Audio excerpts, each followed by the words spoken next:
কেউ এত কম দামে এত ভালো জিনিস কেমন করে দিতে পারে, আমি তো সেটাই দেখলেই অবাক একেবারে।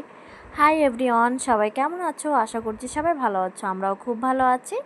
দেখো আজকে অনেক দিন পরে যাচ্ছি জঙ্গলিঘাট একটু কেনাকাটা করতে।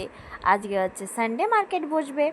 তো হাই, চলো তোমাদের সাথে শেয়ার করি কেমন আমাদের মার্কেট।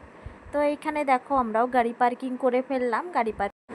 এই দেখো লাইন দিয়ে দেখো দেখো সবাই কত জিনিস নিয়ে লাইন দিয়ে বসে পড়লো, আমরাও সেই দেখতে দেখতে যেতে লাগলাম আর কি। এখানে অনেক সবজি ছিল, ভেবেছিলাম এখান থেকে নেব, তো আমরা লাঞ্চ দিয়ে যাবো তারপরেই নেব।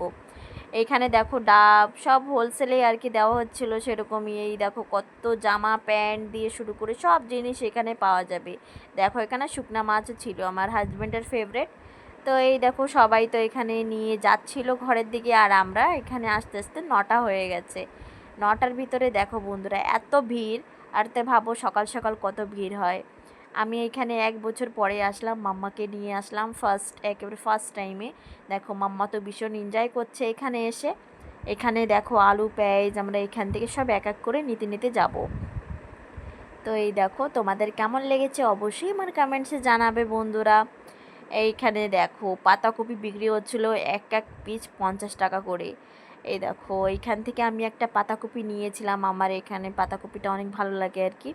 তো এইখান থেকে দেখো এখানে ধনিয়া পাত্তায় দেখো সামনে এখানে 10 টাকা করে এক এক ঘাটটা।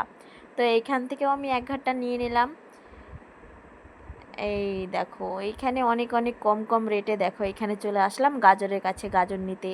তো এই দেখো আমি তো ঘেমে একেবারে আমি স্নান হয়ে গেছি। এখান থেকে নেওয়ার পরে দেখো মশলার দোকানে চলে এসেছি। এখানে অনেক অনেক কম দামে দিচ্ছিল মশলা। তো এখান থেকে নিয়ে দেখো বন্ধুরা আমরা যাচ্ছি ঘরের দিকে। এই পর্যন্ত আমার মিনি ব্লগ কেমন লেগেছে অবশ্যই কমেন্টসে জানাবে। দেখা হচ্ছে নেক্সট ভিডিওতে, টাটা।